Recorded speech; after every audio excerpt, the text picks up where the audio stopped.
আমি এই বিয়ে কিছুতেই মানতে পারবো না। তুমি কিভাবে রাজি হলে বিয়েতে? তুমি তো সবকিছু জানো, তারপরও কেন রাজি হলে আরিয়ান? আপনি এত সিরিয়াস হচ্ছেন কেন বলুন তো? আমি তো জোর করছি না আপনাকে, আপনি থাকুন আপনার মতো। এখানে জোর করার কথা আসছে কেন বলো তো? আমি তো এই বিয়েটা মানতেই পারছি না, সেখানে অন্য কিছু ভাবার তো প্রশ্নই আসে না। অহনা, আপনি কিন্তু অনেক বেশি ভাবছেন। আমি তো বলছি নিজের মতো থাকুন, আমি আপনাকে বাধ্য করব না কিছু করতে। খবরদার আমার নাম ধরে ডাকবে না। তুমি তুমি ভুলে যাচ্ছ আমাদের সম্পর্ক কি। তার উপর আমি তোমার সিনিয়র। না, ভুলে যাইনি। আর এখন আপনি আমার স্ত্রী, সেটাও আপনি ভুলে না গেলেই ভালো। মানি না, মানি না। বেরিয়ে যাও এই ঘর থেকে। তোমার চেহারা দেখলেই রাগ হচ্ছে আমার। আমার সাথে এমন ব্যবহার করতে পারেন না আপনি। আমি আপনাকে জোর করে বিয়ে করি নাই, পরিবারের ইচ্ছেতেই বিয়ে হয়েছে। আর কথা বাড়াবে না আরিয়ান। আমাকে একটু শান্ত থাকতে দাও। এত প্রেশার আর নিতে পারছি না আমি। আমার শরীর খারাপ লাগছে। ঘরের ভেতরটা তখন ভারী হয়ে আছে এক অদ্ভুত চাপা উত্তেজনায়। নতুন বউয়ের ঘর, চারিদিকে ফুলের গন্ধ, সাজানো বিছানা, সবকিছুই যেন এক মিথ্যা নাটকের মঞ্চ। আর সেই মঞ্চের মাঝখানে দাঁড়িয়ে আছে দুজন মানুষ, যাদের চোখে ভালোবাসা নয় বরং অভিমান, রাগ আর না বলা হাজারো প্রশ্ন জমে আছে। অহনার বুকটা ওঠানামা করছে দ্রুত শ্বাসে, চোখ দুটো লাল হয়ে আছে রাগে আর দুঃখে মিশে। আরিয়ান কিছুটা দূরে দাঁড়িয়ে দেয়ালে হেলান দিয়ে মুখে এক ধরনের চাপা বিরক্তি আর ক্লান্তি নিয়ে তাকিয়ে আছে তার দিকে। আমি তো আপনাকে অশান্ত হতে বলিনি, আপনি নিজেই বেশি রিয়্যাক্ট করছেন। তার কণ্ঠে বিরক্তি থাকলেও কোথাও একটা নরম সুর লুকিয়ে ছিল, কিন্তু সেটা বোঝার মতো অবস্থায় নেই অহনা। একদম কথা বলবে না তুমি। একদম না। বেরিয়ে যাও এই ঘর থেকে। আমি কখনো মানবো না তোমাকে। কখনো না। কথাগুলো বলতে বলতে হাত দিয়ে দরজার দিকে ইশারা করে। তার চোখে এতটা ঘৃণা, এতটা প্রতিবাদ, যেন এই বিয়েটা তার জীবনের সবচেয়ে বড় ভুল। আরিয়ান এবার সোজা হয়ে দাঁড়ায়, ধীরে ধীরে অহনার দিকে এগিয়ে আসে।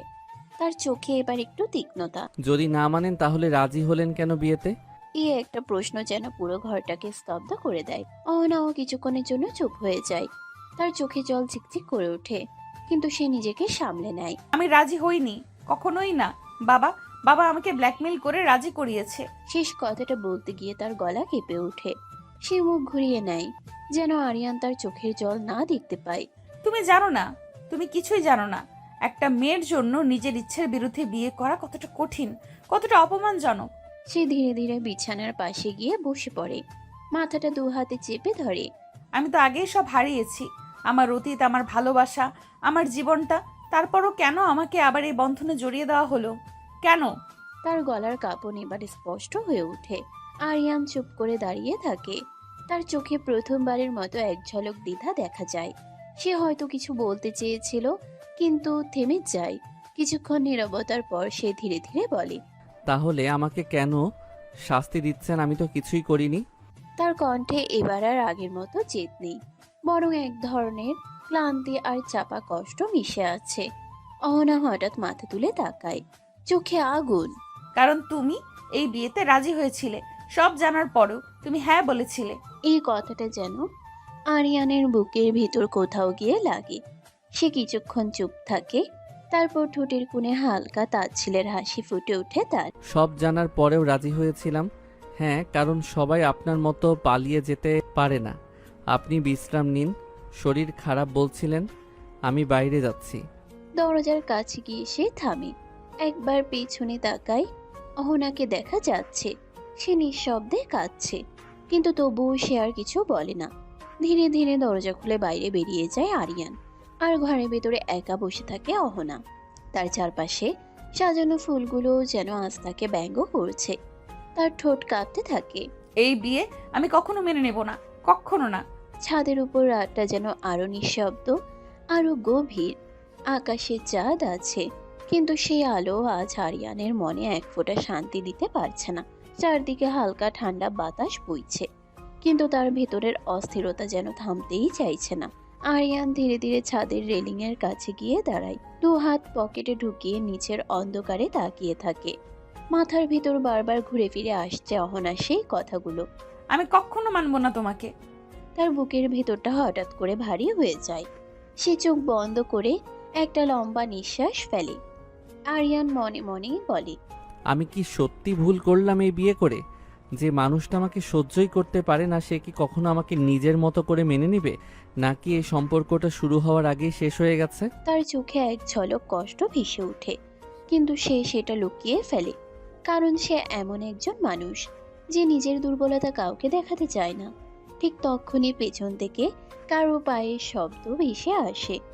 এত রাতে এখানে কেন আরিয়ান? আজ না তোমার বাসর? আরিয়ান একটু চমকে উঠে পেছনে তাকায়, দেখে তার মা দাঁড়িয়ে আছেন, চোখে চিন্তার ছাপ স্পষ্ট। আরিয়ান কিছুক্ষণ চুপ করে থাকে, যেন কি বলবে বুঝতে পারছে না। মা ধীরে ধীরে তার কাছে এগিয়ে আসে। কি হয়েছে বাবা, চুপ করে আছো কেন? আরিয়ান মুখ ঘুরিয়ে আবার আকাশের দিকে তাকায়, কিন্তু সে কিছু বলে না। মা এবার একটু দীর্ঘশ্বাস ফেলে বলে, তোমার উচিত হয়নি ওকে বিয়ে করা। ও মেয়ে তোমাকে শুধু কষ্টই দেবে। আমি ওর চোখে সেই জেদটা দেখেছি, সেই অস্বীকারটা দেখেছি। যে মেয়ে নিজের মন থেকেই এই বিয়ে মানে না, সে কখনো তোমাকে সুখী করতে পারবে না বাবা। কথাগুলো বলার সময় তার কণ্ঠে ছিল এক ধরনের মায়ের দুশ্চিন্তা। আরিয়ান এবার ধীরে ধীরে বলে ওঠে, ওর পরিবারের ইচ্ছেতেই বিয়ে হয়েছে মা, আমি তো জোর করি নাই। ওর বাবাই তো আমাকে পছন্দ করেছে।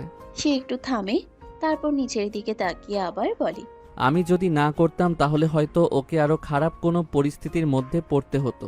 তার কণ্ঠে এবার এক ধরনের নরম সুর, যেন সে নিজের সিদ্ধান্তকে নিজেই বোঝানোর চেষ্টা করছে। মা কিছুক্ষণ চুপ করে থাকে, তারপর ধীরে ধীরে বলে, সব দায়িত্ব নিজের কাঁধে তুলে নিতে নেই বাবা। সবাইকে বাঁচাতে গিয়ে অনেক সময় নিজেই ভেঙে পড়তে হয়। এই কথাটা শুনে আরিয়ান হালকা হেসে ফেলে, কিন্তু সেই হাসিতে কোনো আনন্দ নেই। আমি ভেঙে পড়ব না মা, আমি অভ্যস্ত। আর যদিও কখনো আমাকে নাই মেনে নেয় তবুও আমি জোর করব না। ও নিজের মতো থাকবে, আমি নিজের মতো। কথাগুলো বললেও তার ভেতরের কষ্টটা স্পষ্ট বোঝা যাচ্ছে। মা তার ছেলের দিকে তাকিয়ে থাকে, তার চোখে একরাশ মায়া, একরাশ অসহায়ত্ব। সুখী হওয়ার অধিকার তোমারও আছে আরিয়ান, শুধু অন্যের জন্য বাঁচতে নেই। আরিয়ান কিছু বলে না, সে শুধু আকাশের দিকে তাকিয়ে থাকে, যেন সেই বিশাল আকাশের মাঝে কোথাও নিজের উত্তর খুঁজে বেড়াচ্ছে। আর তার মনে একটাই প্রশ্ন ঘুরছে, এই সম্পর্কটা কি কখনো সত্যি হয়ে উঠবে, নাকি সারা জীবন শুধু একটা নামিয়ে আটকে থাকবে, স্বামী স্ত্রী, কিন্তু কোনো অনুভূতি ছাড়াই। নিচে ঘরের ভেতরে তখনও নিঃশব্দে কাঁদছে অহনা, আর ছাদের উপরে দাঁড়িয়ে থাকা আরিয়ান ধীরে ধীরে হারিয়ে যাচ্ছে নিজের চিন্তার অন্ধকারে। ছাদের বাতাসটা তখনও ভারী হয়ে আছে, আরিয়ানের ভেতরের অস্থিরতা যেন কোনোভাবেই থামছে না। মায়ের কথা শেষ হওয়ার পরও সে চুপ করে আকাশের দিকে তাকিয়ে থাকে। চাঁদের আলো তার মুখে পড়ে একটা অদ্ভুত ক্লান্ত ছায়া তৈরি করেছে। ঠিক তখনই মা ধীরে ধীরে তার পাশে এসে দাঁড়ায়। তার চোখে এখন শুধু চিন্তা নয়, এক ধরনের দৃঢ়তাও আছে। আরিয়ান, একটা কথা শোনো। আরিয়ান একটু মাথা ঘুরিয়ে মায়ের দিকে তাকায়, কিন্তু কিছু বলে না। মা একটু থেমে ধীরে ধীরে বলে ওঠে, বাসর রাতে এভাবে আলাদা থাকা উচিত না বাবা, তুমি রুমে যাও। কথাটা শুনে আরিয়ান এক মুহূর্ত থমকে যায়। তার চোখে যেন অস্বস্তি আর দ্বিধা একসাথে ভেসে ওঠে। সে রেগে যাবে মা, আমি গেলে ও আরো রাগ করবে। আমাকে ও সহ্যই করতে পারছে না। তার কণ্ঠে এবার কোনো জেদ নেই, বরং এক ধরনের অসহায়তা মিশে আছে। মা এবার একটু শক্ত স্বরে বলে, এটাই ওর নিয়তি বাবা, চাইলেই সে তোমাকে অস্বীকার করতে পারবে না। শোনো, এমন দূরে থাকলে দূরত্ব আরো বাড়বে, দিনের পর দিন এই দেওয়ালটা আরো উঁচু হয়ে যাবে। ও রাগ করলেও তোমাকে ওর কাছে যাওয়ার চেষ্টা করতে হবে। একজনের রাগের কারণে সম্পর্ক থেমে থাকে না, সম্পর্ক এগিয়ে নিতে হয়। আরিয়ান নিচের দিকে তাকিয়ে থাকে, তার মুখে স্পষ্ট টানাপোড়েন। মা আবার বলে, আস্তে আস্তে ও সব মানবে। মানুষ একদিনে বদলায় না বাবা, কিন্তু কাছে না গেলে কিছুই বদলাবে না। এই কথাগুলো যেন আরিয়ানের বুকের ভেতর কোথাও গিয়ে ধাক্কা দেয়। সে দীর্ঘক্ষণ চুপ করে থাকে, তারপর ধীরে ধীরে মাথা তুলে বলে, যদি ও আমাকে আরো ঘৃণা করে? ঘৃণা দিয়ে অনেক সম্পর্ক শুরু হয় বাবা, ভালোবাসা সবসময় প্রথমে আসে না। এই কথাটা শেষ হতেই ছাদের বাতাস যেন আরো ভারী হয়ে ওঠে। আরিয়ান কিছুক্ষণ দাঁড়িয়ে থাকে, তার চোখে সিদ্ধান্ত আর দ্বিধার মাঝামাঝি এক অদ্ভুত যুদ্ধ চলছে। শেষে সে ধীরে ধীরে মাথা নিচু করে বলে, ঠিক আছে মা। তারপর ধীর পায়ে সিঁড়ির দিকে এগিয়ে যায়। মা পেছন দিকে তাকিয়ে থাকে, তার চোখে একটাই আশা, এই দূরত্ব একদিন হয়তো ধীরে ধীরে কমে আসবে। আর নিচের দিকে নামতে নামতে আরিয়ানের মনে শুধু একটাই চিন্তা ঘুরছে, যে মেয়ে তাকে এখন ঘৃণা করে সে মেয়ের কাছেই তাকে যেতে হবে, বারবার নীরবে ধৈর্য নিয়ে। কারণ এই সম্পর্কটা হয়তো শুরু হয়েছে জোর করে, কিন্তু শেষটা কি হবে সেটা সময়ই ঠিক করবে। ঘরের ভেতরের পরিবেশটা তখন একেবারেই শান্ত। বাইরের দুনিয়ার শব্দ যেন এই রুমে এসে পৌঁছতে পারছে না। অহনা ধীরে ধীরে নিজেকে সামলে নেয়। মনের ভিতরের অস্থিরতা, রাগ, অপমান সবকিছু একসাথে গিলে ফেলার মতো করে সে নিজেকে শান্ত করার চেষ্টা করে। সে আয়নার সামনে দাঁড়িয়ে কিছুক্ষণ নিজের দিকে তাকিয়ে থাকে। চোখের নিচে ক্লান্তির ছাপ স্পষ্ট, মুখে চাপা অভিমান। না, এইভাবে আর থাকা যাবে না। আমি নিজেকে ঠিক রাখবো। নিজের মনকে শক্ত করে সে ভারী শাড়িটা বদলানোর সিদ্ধান্ত নেয়। এই শাড়িটা যেন তার গলার ফাঁস হয়ে আছে, প্রতিটা মুহূর্তে ভারী লাগছে। ধীরে ধীরে সে শাড়িটা বদলাতে শুরু করে। নিজেকে একটু স্বস্তি দেওয়ার জন্য একটা সাধারণ হালকা কাপড় নেওয়ারই চেষ্টা করছিল সে। ঠিক তখনই কোনো নক না করেই দরজাটা হঠাৎ খুলে যায়। আরিয়ান ভেতরে ঢুকে পড়ে। এক মুহূর্তের জন্য সময় যেন থেমে যায়। দুজনের চোখ একসাথে আটকে যায়। অহনার হাত তখনও অর্ধেক কাপড় সামলাতে ব্যস্ত। সে যা দেখার কথা ছিল না সেটা এক মুহূর্তে দেখে ফেলে আরিয়ান। আরিয়ান হঠাৎ থমকে যায়। তার দম যেন আটকে আসে। চোখ সরাতে চাইলেও সরাতে পারে না। এক অদ্ভুত বিভ্রান্তি তার ভেতরে কাজ করে, কিন্তু পরক্ষণেই সে দ্রুত নিজেকে সামলে নেয়। অহনার মুখে তখন রাগ, লজ্জা আর অপমান সবকিছু একসাথে বিস্ফোরিত হয়ে যায়। সে তাড়াহুড়া করে শাড়িটা গায়ে জড়িয়ে নেয়। চোখে আগুন নিয়ে আরিয়ানের দিকে ঘুরে দাঁড়ায়। লজ্জা করে না তোমার? অনুমতি না নিয়ে এভাবে ঘরে ঢুকে পড়ো? তুমি ভাবছো কি নিজেকে? তার কণ্ঠ কেঁপে কেঁপে উঠছে রাগে, অপমানে। আরিয়ান কিছুক্ষণ চুপ করে থাকে। তার চোখে এখনো সেই অপ্রত্যাশিত ধাক্কার ছাপ, কিন্তু মুখে সে তা প্রকাশ করে না। ধীরে ধীরে দরজাটা বন্ধ করে দেয়, তারপর ভেতর থেকে লক করে দেয়। এই শব্দটা শুনে অহনা আরো বেশি চমকে যায়। তুমি দরজা লক করলে কেন? বের হও এখান থেকে, এক্ষুনি। আরিয়ান এবার ধীরে ধীরে তার দিকে তাকায়। তার চোখে এখন আগের সেই দ্বিধা নেই, বরং এক ধরনের শান্ত দৃঢ়তা। নিজের রুমে ঢুকতে নক করব কেন বলুন তো? কথাটা বলতেই ঘরের বাতাস আবার ভারী হয়ে যায়। অহনা এক মুহূর্ত থমকে যায়, তারপর রাগে কাঁপতে থাকে। এটা তোমার রুম না, এটা আমার রুমও। আর তুমি অনুমতি ছাড়া ঢুকতে পারো না, কখনোই না। আরিয়ান ধীরে ধীরে এক পা এগিয়ে আসে। তার কণ্ঠ এবার একটু নিচু কিন্তু স্থির। ভুল বুঝছেন অহনা, এটা আমাদের রুম, আপনার বা আমার আলাদা কিছু না। এই কথাটা শুনে অহনার চোখে আরো বেশি আগুন জ্বলে ওঠে। আমি তোমাকে এখনো স্বামী হিসেবে মানি না, তুমি বুঝতে পারছো না এটা? ঘরের ভেতর আবার নীরবতা নেমে আসে। শুধু দুজন মানুষের শ্বাস প্রশ্বাসের শব্দ শোনা যাচ্ছে। আরিয়ান কিছুক্ষণ চুপ করে থাকে, তারপর ধীরে ধীরে বলে, মানেন বা না মানেন, বাস্তব বদলাবে না। আর বাস্তবতা হলো আপনি এখন আমার স্ত্রী।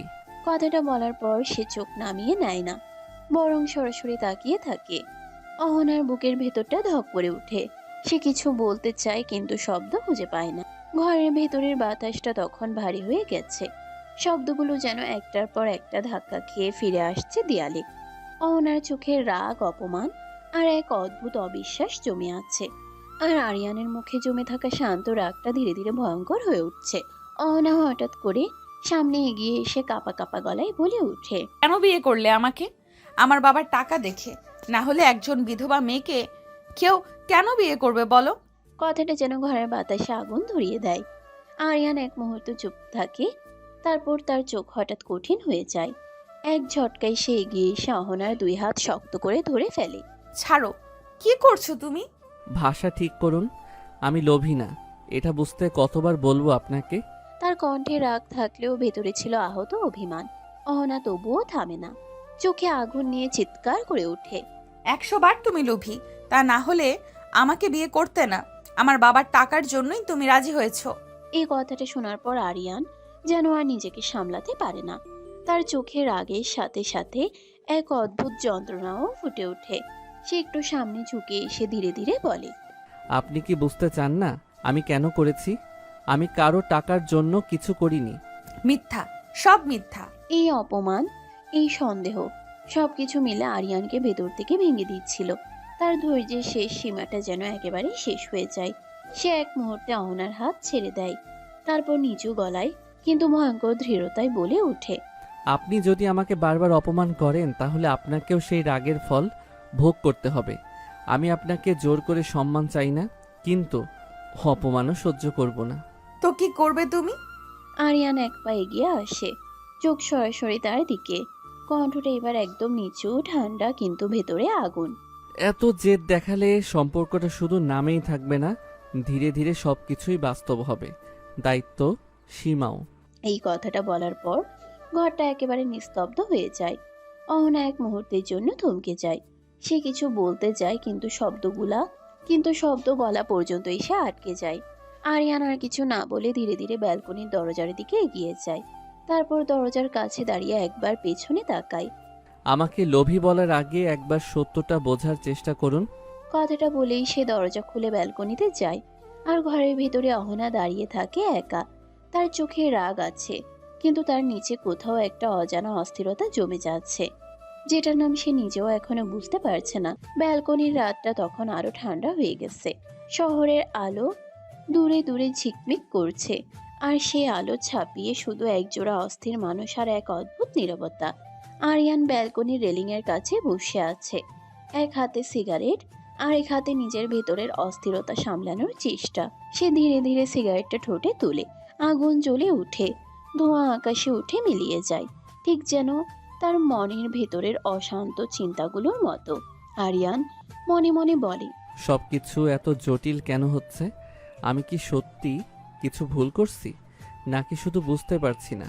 ঠিক তখনই ঘরের ভেতর থেকে দরজাটা ধাক্কা দিয়ে খুলে যায়। অহনার আগে ফুঁসতে ফুঁসতে বেরিয়ে আসে। তার চোখে এখন আগুন, কণ্ঠে বিরক্তি আর অপমানের তীব্রতা। সে সোজা ব্যালকনিতে এসে দাঁড়ায়, আরিয়ানের দিকে তাকিয়ে চিৎকার করে ওঠে, এসব কি হচ্ছে? আমি এসব সহ্য করতে পারি না। বুঝতে পারছো না তুমি? বন্ধ করো এটা।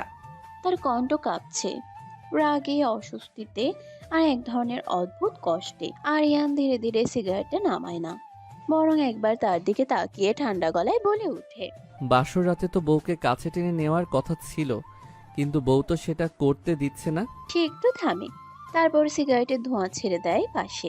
তাই বাধ্য হয়ে সিগারেট খেতে হচ্ছে। কথাটা বলার ভঙ্গিতে রাগ নেই, কিন্তু আছে এক গভীর অভিমান। অহনা এক মুহূর্ত থমকে যায়, তার রাগ যেন আরো বেড়ে যায়। এক্ষুনি বন্ধ করো। তুমি পাগল হয়ে গেছো নাকি? এইসব কথা বলার সাহস কোত্থেকে আসে তোমার? আমি তোমাকে কাছে আসতে দিচ্ছি না বলে তুমি সিগারেট খাবে? আমি তোমার কিছু না, এটা বুঝতে পারছো না তুমি? এই কথাটা শুনে আরিয়ানের চোখ একটু সরু হয়ে যায়। সে ধীরে ধীরে উঠে দাঁড়ায়, সিগারেটটা হাতে রেখে বলে, সেটাই তো সমস্যা, আপনি নিজেই ঠিক করে নিতে পারছেন না আমি আপনার কি। এক মুহূর্ত আমাকে শত্রু মনে করেন, আর পরের মুহূর্তে আমার উপর রাগ করেন যেন আমার অধিকার আছে। অহনা কিছু বলতে যায়, কিন্তু থেমে যায়। আরিয়ান একটু এগিয়ে এসে বলে, আমি কিছু জোর করছি না, কিন্তু আপনি যদি সবকিছু দূরে ঠেলে দেন তাহলে এই দূরত্বটাই সত্যি হয়ে যাবে। বাতাসটা তখন আরো ভারী হয়ে যায়। অহনা দাঁড়িয়ে থাকে, তার রাগ আছে, কিন্তু তার ভেতরে কোথাও একটা প্রশ্ন জেগে উঠছে। আমি কি সত্যি সবকিছু ভুল বুঝছি? আরিয়ান আবার সিগারেটটা আঙ্গুলে চেপে ধরে, তার চোখ এখন নিচের দিকে, আর নিচু গলায় বলে, আমি আপনার শত্রু না অহনা, কিন্তু আপনি আমাকে সেই জায়গায় দাঁড় করিয়ে দিচ্ছেন। এই কথার পর ব্যালকনিতে আবার নীরবতা নেমে আসে। শুধু ধোঁয়া আর রাতের বাতাসে দুইটা ভাঙা মন ধীরে ধীরে একে অপরকে বোঝার চেষ্টা করছে। ব্যালকনির ঠান্ডা বাতাসটা তখন আরো তীক্ষ্ণ হয়ে উঠেছে। রাতের নীরবতার ভেতরে শুধু দুজন মানুষের রাগ, অভিমান আর না বলা কথাগুলো ধাক্কা খেয়ে ফিরে আসছে। অহনা কথা বলতে বলতে হঠাৎ করেই কাশতে শুরু করে। তার শ্বাস যেন আটকে আসছে সিগারেটের ধোঁয়ার কারণে। চোখ লাল হয়ে যায়। সেই রাগ আর অস্বস্তিতে আর এক মুহূর্তও দেরি না করে সামনে এগিয়ে এসে আরিয়ানের হাত থেকে সিগারেটটা এক ঝটকায় কেড়ে নেয়, তারপর রেলিংয়ের দিকে ছুঁড়ে ফেলে দেয়। এসব কি শুরু করেছো তুমি? আমি এখানে শ্বাস নিতে পারছি না, আর তুমি এখানে বসে এটা খাচ্ছো? তার কণ্ঠের রাগ, কষ্ট আর অস্থিরতা একসাথে মিশে আছে। আরিয়ান এক মুহূর্ত থমকে যায়, তারপর ভ্রু কুঁচকে তার দিকে তাকায়। কি শুরু করলেন আপনি? তুমি দেখছো না আমি কাশি দিচ্ছি, আমার কষ্ট হচ্ছে, তারপরও তুমি এটা খেয়ে যাচ্ছো? আর আপনিও তো আমার দিকে তাকাচ্ছেন না অহনা। আমি কি অনুভব করছি সেটা কি আপনি দেখছেন? সে একটু থামে, তারপর কণ্ঠটা আরো ভারী হয়ে যায়। বাসর রাতে কোনো ছেলে মানুষ কি বউয়ের কাছে না এসে থাকতে পারে বলেন? আপনি তো বুঝতেই চাইছেন না আমাকে। চুপ করো, এসব কথা আর বলবে না। তার কণ্ঠ কেঁপে ওঠে রাগে, লজ্জায় আর অস্বস্তিতে। কিন্তু আরিয়ান থামে না। তাহলে আমাকে আমার মতো থাকতে দিন। যেটা আমাকে শান্ত রাখে সেটা নিয়েই থাকি। সিগারেট ছাড়া এই রাতটা কাটবে না আমার। এই কথাটা শুনে অহনার বুকের ভেতরটা হঠাৎ করে কেমন যেন কেঁপে ওঠে।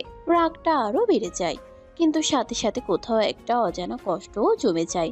সে আর এক মুহূর্তও দেরি না করে পাশে রাখা বাকি সিগারেটগুলোও তুলে নিয়ে দূরে ছুঁড়ে ফেলে দেয়। আমি বলেছি না এসব বন্ধ করো। এবার আরিয়ান একদম থমকে যায়। তার চোখে আগুনের মতো রাগ জমে ওঠে। সে দ্রুত সামনে এগিয়ে আসে, অহনার খুব কাছাকাছি দাঁড়িয়ে যায়। বাতাসটা তখন থেমে গেছে মনে হয়। দুজনের শ্বাস প্রশ্বাস যেন জোরে শোনা যাচ্ছে। আরিয়ান কণ্ঠ নিচু করে বলে, আপনি কি জানেন আপনি আমার সাথে কি করছেন? অহনা কিছু বলতে চায়, কিন্তু তার আগে আরিয়ান হঠাৎ থেমে যায়। তার চোখে রাগ ছিল, কিন্তু সেই রাগের ভেতরেই ছিল এক অদ্ভুত দুর্বলতা। সে এক মুহূর্ত চোখ বন্ধ করে নেয়, তারপর পিছিয়ে যায় ধীরে ধীরে। কণ্ঠটা এবার ভাঙা। আমি নিজেকে সামলাতে পারছি না। সে ঘুরে দাঁড়ায়, রেলিং আঁকড়ে ধরে গভীর শ্বাস নেয়। অহনা চুপ করে দাঁড়িয়ে থাকে। তার রাগ এখন আগের মতো তীক্ষ্ণ নেই, বরং ভেতরের এক অদ্ভুত অস্থিরতা কাজ করছে। আরিয়ান নিচু গলায় আবার বলে, আপনি আমাকে যত দূরে ঠেলে দেন আমি ততটাই ভেঙে পড়ি। ব্যালকনির বাতাসে তখন শুধু একটা প্রশ্ন ভাসছে, এই দূরত্ব কি সত্যি কখনো কমবে নাকি আরো বাড়বে? ব্যালকনির সেই টানটান মুহূর্তের পর ধীরে ধীরে দুজনেই রুমে ফিরে আসে। ঘরের ভেতরটা আবার নিঃশব্দ, কিন্তু এই নীরবতা আর আগের মতো ঠান্ডা না। এখানে এখন এক অদ্ভুত উষ্ণতা মিশে গেছে, রাগের সাথে অভিমানের সাথে, আর কোথাও যেন লুকিয়ে থাকা এক অজানা টান। অহনা এসে বিছানার এক কোণায় দাঁড়িয়ে থাকে, চোখ নামানো, কিন্তু মুখে এখনো সেই জেদ। আরিয়ান দরজাটা বন্ধ করে ধীরে ধীরে তার দিকে তাকায়। তার চোখে এবার অদ্ভুত এক মিশ্র অনুভূতি, রাগ আছে, কষ্ট আছে, আর তার মাঝে কোথাও একটা টান স্পষ্ট। কিছুক্ষণ কেউ কিছু বলে না, শুধু দুজনে নিঃশ্বাসের শব্দ। তারপর আরিয়ান ধীরে ধীরে বলে, শুয়ে পড়ুন, না হলে কিন্তু খারাপ কিছু করে ফেলবো। কণ্ঠটা নিচু, ধীর, কিন্তু ভেতরে লুকানো সতর্কতা স্পষ্ট। অহনা হঠাৎ মাথা তুলে তাকায়, চোখে রাগের ঝিলিক, ঠোঁটে কাঁপন। ভয় দেখাচ্ছ?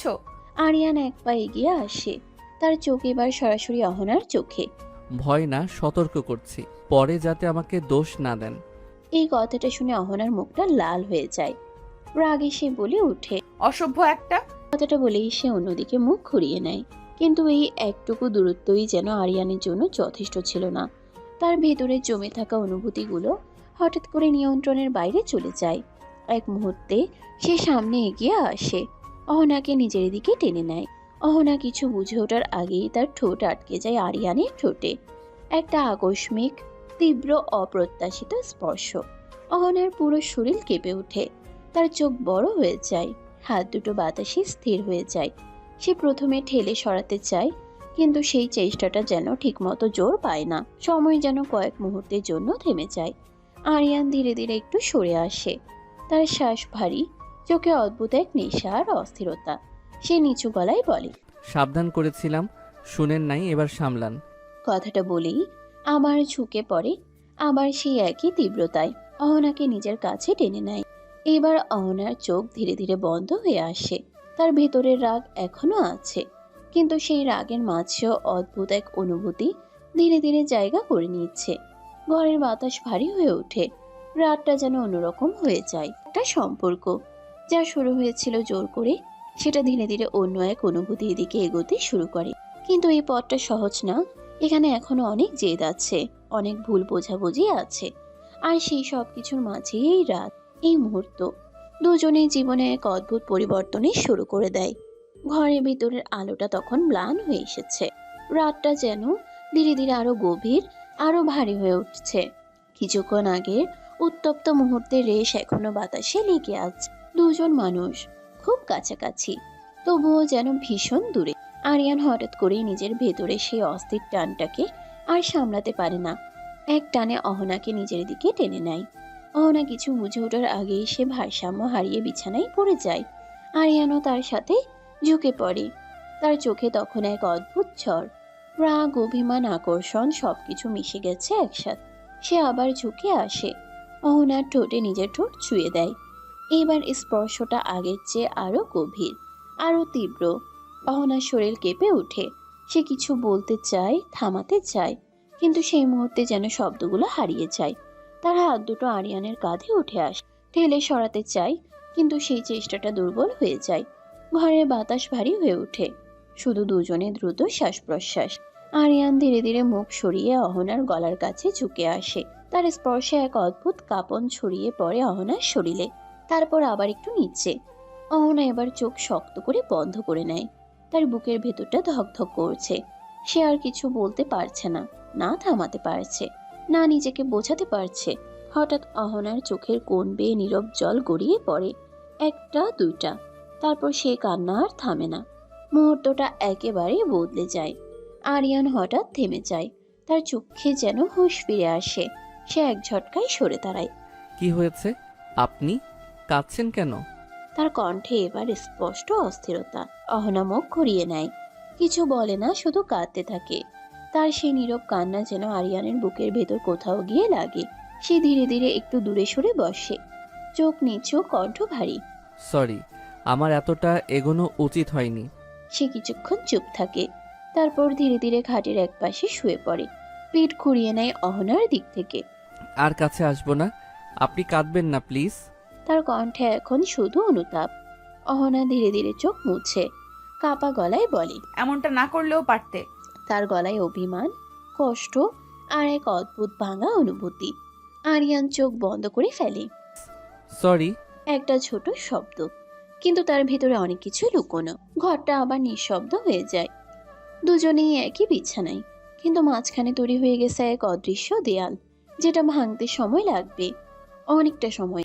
রাতটা কেটে গেছে, কিন্তু সেই রাতের ভার যেন এখনো ঘরের প্রতিটা কোণায় আটকে আছে।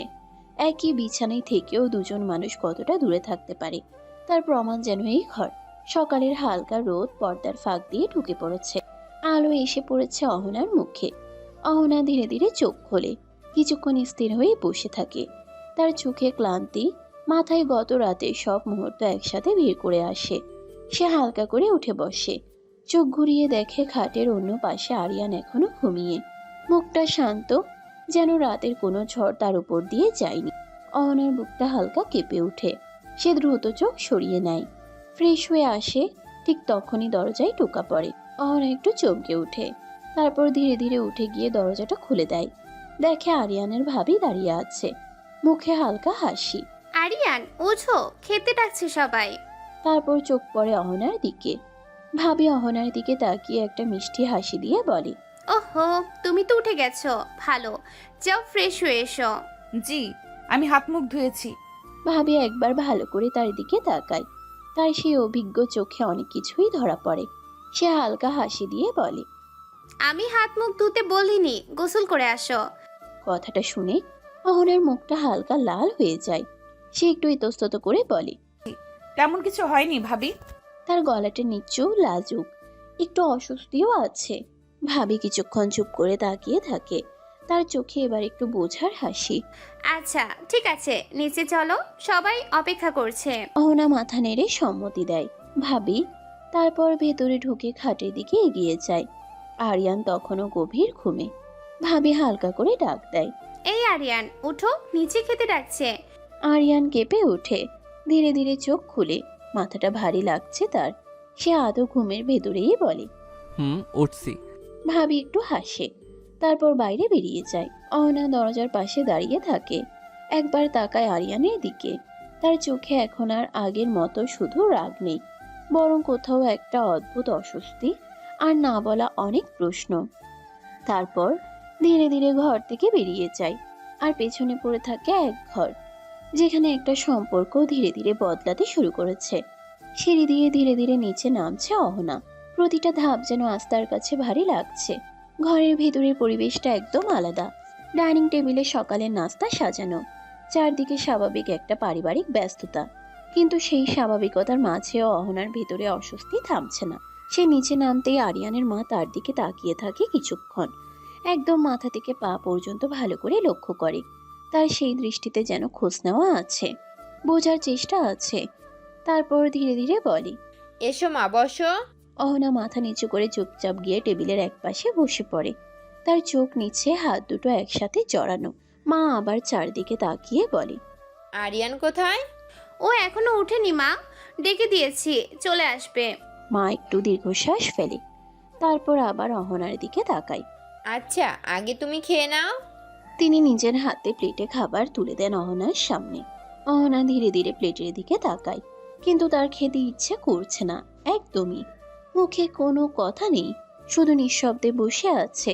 চারপাশে সবাই কথা বলছে, হালকা হাসি, গল্প, কিন্তু এই সব কিছুর মাঝেও অহনা যেন একা, সম্পূর্ণ একা। তার মাথায় ঘুরছে গত রাতের সবকিছু, আরিয়ানের কথা, তার আচরণ, নিজের প্রতিক্রিয়া। তার বুকের ভেতরটা হালকা ব্যথা করে ওঠে।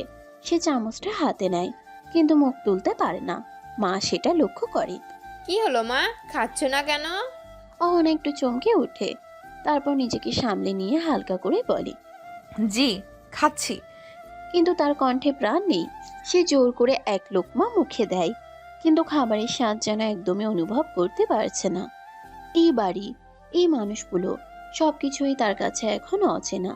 আর সেই অচেনা অনুভূতির মাঝেই সে চুপচাপ বসে থাকে, নীরব, গুমড়ে থাকা এক পৃথিবী নিয়ে। ডাইনিং টেবিলের চারপাশে তখন একেবারে স্বাভাবিক একটা পারিবারিক পরিবেশ। আরিয়ানের বাবা খবরের কাগজ নিয়ে বসে টুকটাক কথা বলছেন। ভাই আর ভাবি নিজেদের মধ্যে হাসাহাসি করছে। মা মাঝে মাঝে সবার প্লেটে খাবার তুলে দিচ্ছেন। সবকিছু এত স্বাভাবিক, এত সহজ, কিন্তু সেই স্বাভাবিকতার মাঝেও অহনা যেন একদম আলাদা হয়ে বসে আছে। তার হাতে চামচ আছে, কিন্তু খাওয়া হচ্ছে না। মাথার ভিতরে এখনো গত রাতের স্মৃতিগুলো ঘুরছে। ঠিক তখনই সিঁড়ি দিয়ে তড়িঘড়ি করে নেমে আসে আরিয়ান। তার মুখে অস্থিরতা, চোখে তাড়াহুড়া, চুলগুলো এলোমেলো, মনে হচ্ছে ঠিকমতো রেডিও হয়নি।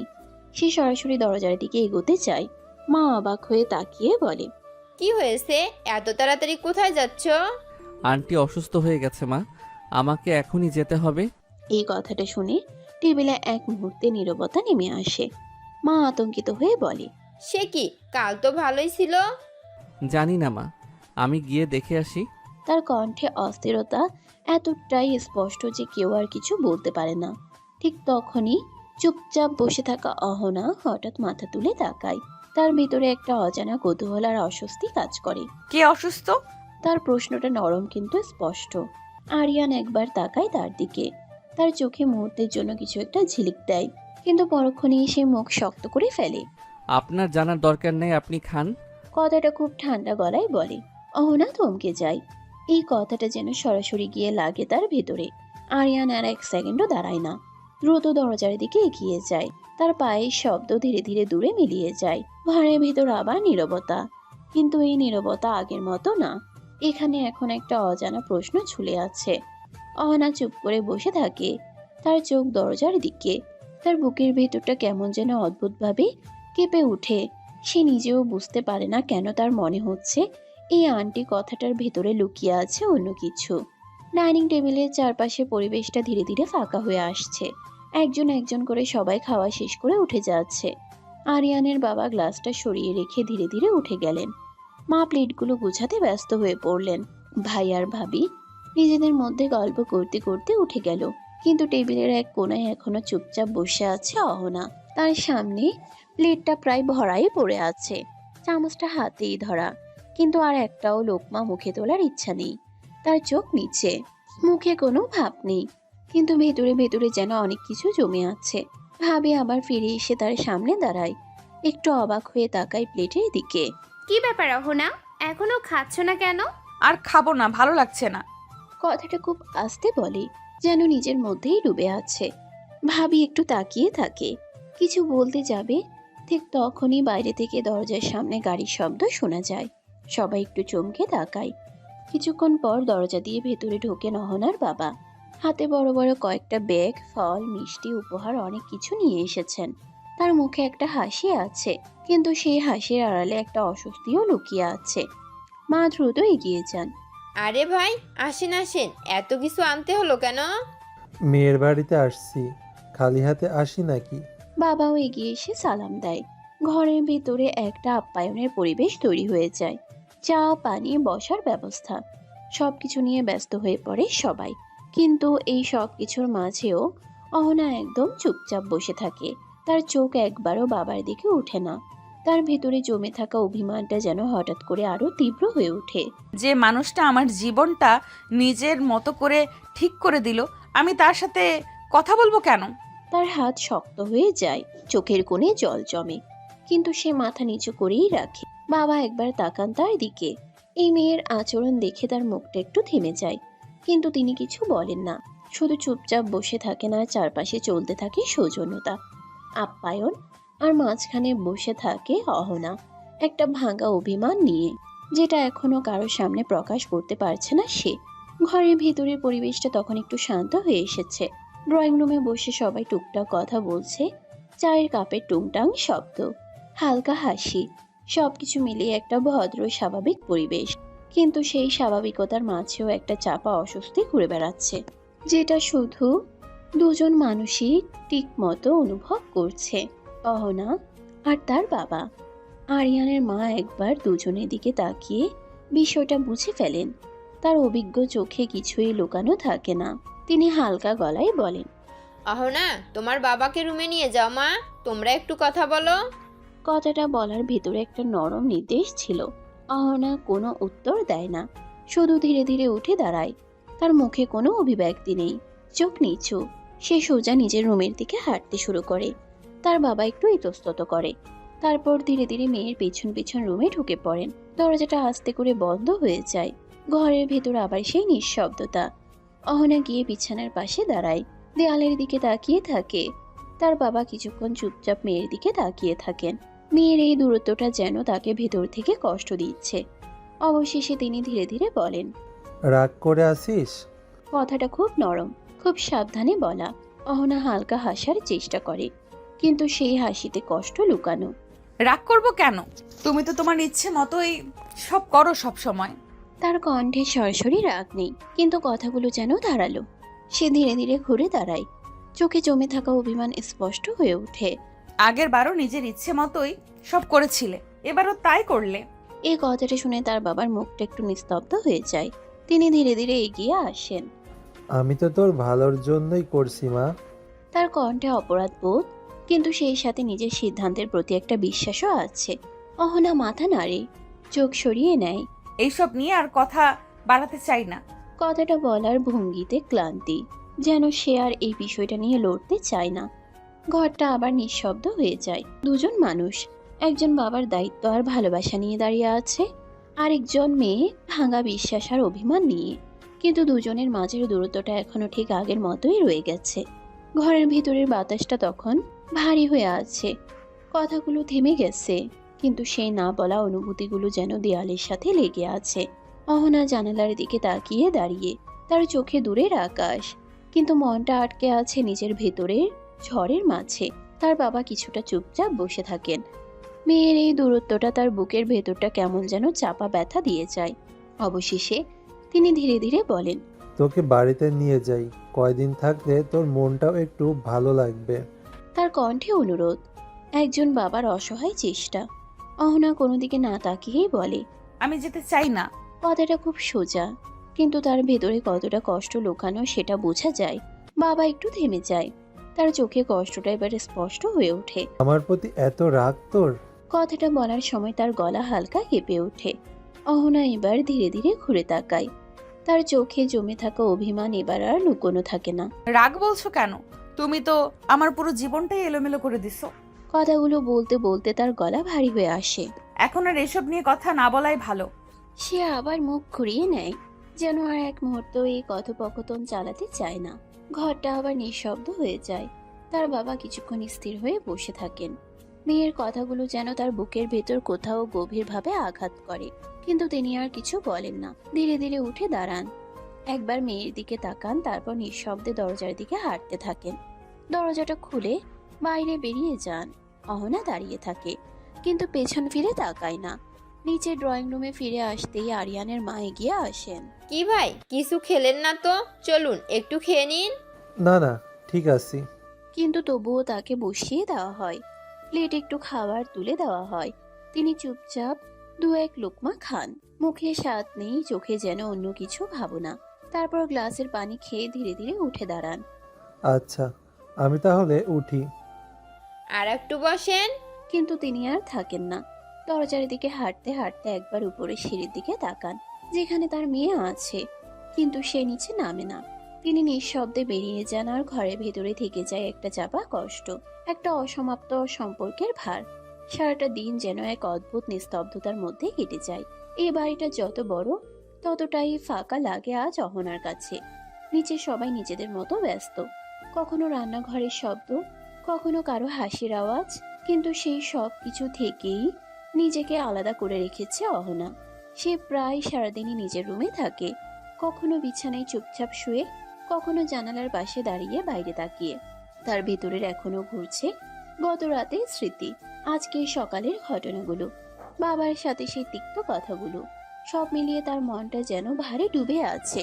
সে একবারও নিচে নামতে চায় না, কারোর সাথে কথা বলতে ইচ্ছা করে না, শুধু নিজের ভেতরেই গুটিয়ে থাকে। বিকেলের আলো ধীরে ধীরে ফিকে হয়ে যায়, রাত নেমে আসে। অহনা এসে ব্যালকনিতে দাঁড়ায়, দূরের রাস্তার দিকে তাকিয়ে থাকে। গাড়ির আলো, মানুষের চলাফেরা, সবকিছু যেন খুব দূরের একটা পৃথিবী। তার চুলে হালকা বাতাস লাগছে, কিন্তু সেই বাতাসও তার মনটা হালকা করতে পারছে না। ঠিক তখনই নিচে গেট খোলার শব্দ হয়। অহনা অচেতন ভাবেই নিচে তাকায়। আরিয়ান ফিরেছে, তার মুখ ক্লান্ত, চোখের নিচে চাপা দাগ, শার্টটা কুঁচকে গেছে, মনে হচ্ছে সারাদিন একটুও বিশ্রাম পায়নি।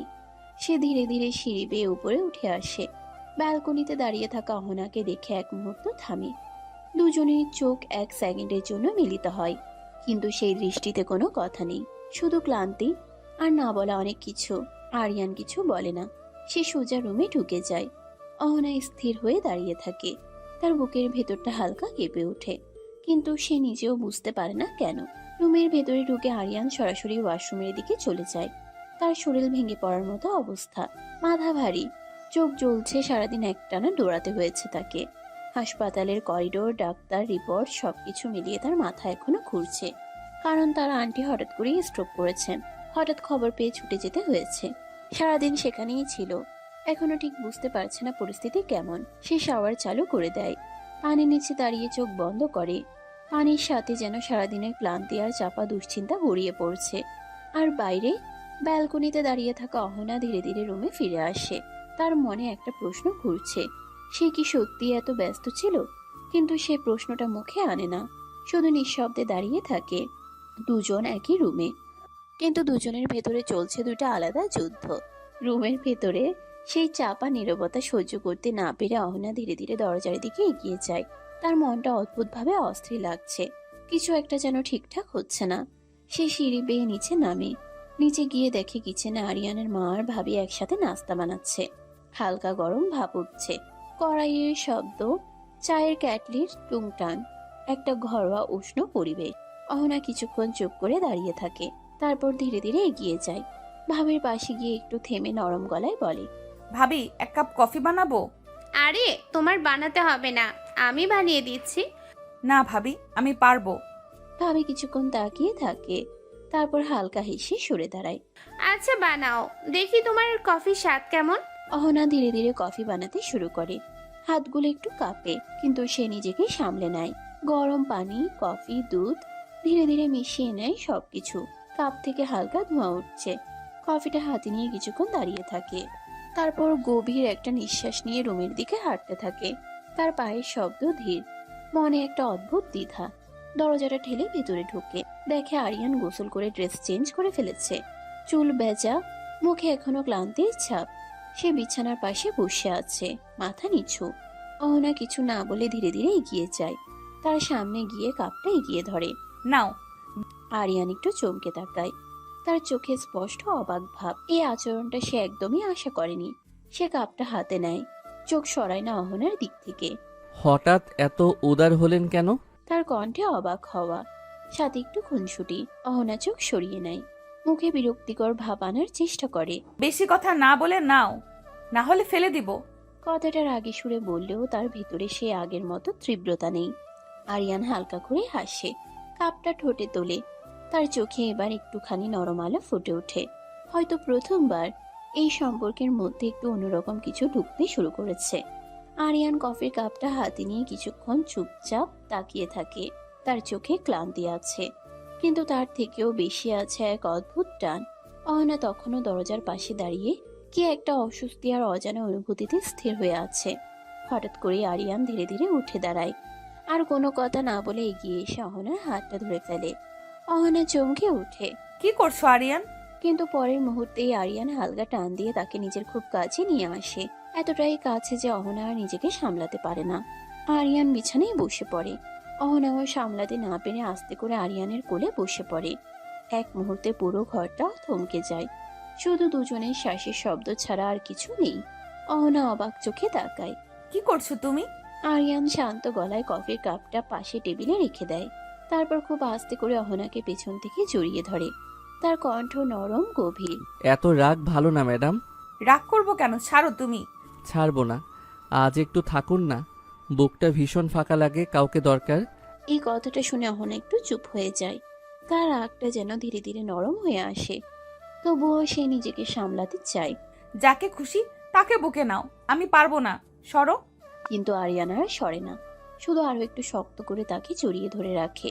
তার মাথাটা হালকা করে অহনার কাঁধে ঠেকিয়ে দেয়। আমি কাউকে চাই না, আপনাকেই চাই। এই কথাটা ঘরের বাতাসকেই ভারী করে তোলে। অহনা এবার কিছু বলতে পারে না। তার রাগ অভিমান সবকিছু একসাথে গুলিয়ে যায়।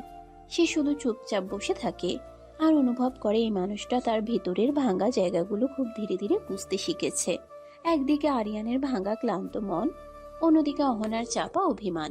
কিন্তু সেই অভিমানের মাঝেও আজ কোথাও যেন নরমতা ঢুকে পড়েছে। আরিয়ান সেটা খুব ভালোভাবেই বুঝতে পারে। অহনা আর আগের মতো রাগ করছে না, চুপচাপ আছে, চোখেও সে আগের তীব্রতা নেই। এই নীরব সম্মতিটাকেই যেন আরিয়ান ভুলভাবে নয়, বরং সাহস হিসেবে নেয়। সে ধীরে ধীরে এগিয়ে আসে, অহনাকে খুব আস্তে করে বিছানার দিকে বসিয়ে দেয়। অহনা কিছু বুঝে ওঠার আগেই বলে উঠে। আরিয়ান, কি করছো তুমি? কিন্তু তার কণ্ঠে এবার আগের মতো করার রাগ নেই, বরং একটা দ্বিধা। আরিয়ান কিছুক্ষণ চুপ থাকে, তার চোখে ক্লান্তি আর অনুভূতির গভীরতা মিশে থাকে। সে খুব আস্তে করে বলে, আমি শুধু একটু শান্তি চাই। কথাটা বলি সে ধীরে ধীরে সামনে ঝুঁকে আসে, কিন্তু ঠিক সেই মুহূর্তে অহনার ভেতরে একটা অস্বস্তি জেগে ওঠে। সে হালকা কেঁপে ওঠে, চোখটা বন্ধ করে নেয়। আরিয়ান তার ঠোঁট ছুঁয়ে দেয় অহনার ঠোঁটে। সে কেঁপে ওঠে। ঠিক তখনই দরজার বাইরে থেকে ভেসে আসে কণ্ঠ। আরিয়ান, নিচে আসো, মা ডাকছে তোমাকে।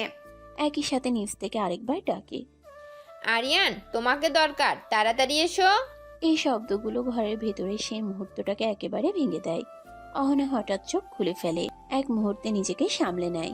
তার মুখে আবার সে আগের অস্বস্তি আর দূরত্ব ফিরে আসে। সে দ্রুত উঠে দাঁড়ায়, আর কোনো কথা না বলে সোজা ব্যালকনির দিকে চলে যায়। বাইরের ঠান্ডা বাতাস তার মুখে লাগে। সে গভীর নিঃশ্বাস নেয়। তার বুকটা এখনো দ্রুত ধুকপুক করছে। মনে একটা অদ্ভুত ঘোলাটে অনুভূতি, ভালো লাগা, ভয় আর অনিশ্চয়তা সব একসাথে। আর ঘরের ভেতরে আরিয়ান চুপচাপ বসে থাকে, তার চোখে একটা নীরব আফসোস। যেন সে বুঝতে পারছে সে হয়তো একটা সীমা একটু তাড়াতাড়ি পেরিয়ে ফেলেছে। আরিয়ান ব্যালকনির দিক থেকে চোখ নামিয়ে ধীরে ধীরে নিচে নামে। তার মাথায় এখনো হাসপাতালের দৌড়ঝাঁপ, আন্টির অসুস্থতা আর অর্ধেক ক্লান্ত শরীরের ভার। সিঁড়ি বেয়ে নিচে নামতেই ঘরের পরিবেশ আবার সেই স্বাভাবিক আলোচনায় ভরে থাকে। মা কিচেন থেকে বের হয়ে দ্রুত এগিয়ে আসেন, চোখে দুশ্চিন্তা আর কৌতূহল দুটোই একসাথে। কি হয়েছিল সিয়ামের মায়ের? হঠাৎ করে এমন হলো কিভাবে? আরিয়ান এক মুহূর্ত থামে, একটা গভীর নিঃশ্বাস নিয়ে ধীরে বলে, আন্টি স্ট্রোক করেছিল মা, এখন আপাতত ঠিক আছে। হঠাৎ এমন হলো কেন? কাল তো ভালোই ছিল শুনলাম। আরিয়ান চোখ নামিয়ে নেয়, তার কণ্ঠে ক্লান্তি আর বাস্তবতার ভার মিশে থাকে। জানি না মা, হয়তো সিয়ামের কথা ভাবছিল, তারপর অহনার বিয়ের সবকিছু সব মিলিয়ে হয়তো মানসিকভাবে ভেঙে পড়েছিল। মা চুপ করে যান, মুখে একটা গভীর চিন্তার রেখা ফুটে ওঠে। তিনি আস্তে করে বলেন, অহনাকে জানালে না কিছু? থাক মা, ও এমনিতে এসব থেকে বের হতে পারছে না, ওকে এসব না জানানোই ভালো। যা ভালো মনে করো, তুমি বুঝে করো। তবে সিয়ামের মা তো ওর শাশুড়ি ছিল, একটু হলেও জানা দরকার। তো সিয়াম মারা যাওয়ার পর তো উনি ভেঙে পড়েছেন। আরিয়ান চুপ থাকে, তার চোখে এক মুহূর্তের জন্য ভারী চিন্তার ছায়া পড়ে। সে কিছু বলে না, শুধু মাথা নিচু করে দাঁড়িয়ে থাকে। কারণ এই পুরো ঘটনাটা শুধু অসুস্থতার গল্প না, এটা এমন এক অতীতের ভার যেটা এখনো সবাই নিজের মতো করে বয়ে বেড়াচ্ছে। আর তার মাঝেই অহনার নীরবতা আর ভাঙা বিশ্বাস যেন আরো জটিল হয়ে উঠছে। রাত গভীর হয়ে এসেছে। ধীরে ধীরে বাইরের আলোগুলো জ্বলে উঠেছে একে একে। ডাইনিং টেবিলে আবার সবাই একসাথে বসেছে। খাবারের প্লেট সাজানো। চুপচাপ পরিবেশের মাঝে মাঝে টুকটাক কথা ভেসে আসছে। বাবা খবরের কাগজটা সরিয়ে রেখে আরিয়ানের দিকে তাকান। তোমার ছুটি কয়দিন? কাল শেষ বাবা। আচ্ছা, ঠিক মতো কাজ করো, বেশি স্ট্রেস নিও না। আরিয়ান হালকা মাথা নাড়ে। তার চোখে সারাদিনের ক্লান্তি স্পষ্ট। টেবিলে সবাই খাচ্ছে। মা মাঝে মাঝে কারো প্লেটে খাবার দিচ্ছেন।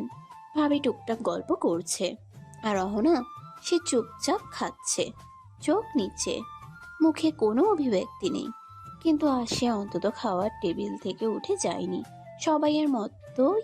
সবাইয়ের মতোই থেকে গেছে, যেন একটু স্বাভাবিক থাকার চেষ্টা। খাওয়া শেষ হলে একে একে সবাই উঠে যায়। ডাইনিং রুম ফাঁকা হয়ে আসে। ধীরে ধীরে সবাই নিজ নিজ রুমে ফিরে যায়। রাত গভীর হতে থাকে। রুমে এসে আরিয়ান বিছানার একপাশে বসে থাকে। ক্লান্ত শরীরটা যেন আর ধরে রাখা যাচ্ছে না। সে চোখ বন্ধ করে একটু সময় নেয়। ঠিক তখনই দরজার শব্দ হয়। অহনা ভেতরে ঢুকে চুপচাপ দরজাটা পেছন থেকে বন্ধ করে দেয়। ঘরের ভেতর হালকা আলো। দুজনই একে অপরের দিকে তাকায়। এক মুহূর্ত নীরবতা। আরিয়ান ধীরে ধীরে চোখ তোলে। ঠিক তখনই হঠাৎ করে সে উঠে এসে অহনাকে কোলে তুলে নেয়। অহনা একেবারে চমকে যায়। কি করছো আরিয়ান? তার কণ্ঠে অবাক হওয়া, সাথে হালকা অস্থিরতা। আরিয়ান কিছু বলে না, শুধু তাকে খুব আস্তে করে ধরে রাখে। ঘরের বাতাসটা আবার ভারী হয়ে ওঠে, কিন্তু সেই ভারের মাঝেও একটা অজানা টান লুকানো। রুমের ভেতরটা তখন একদম শান্ত। বাইরের হালকা বাতাস জানালার পর্দা নেড়ে দিচ্ছে। আর ঘরের মাঝখানে দাঁড়িয়ে আছে দুজন মানুষ, যাদের চোখে অনেক না বলা কথা জমে আছে।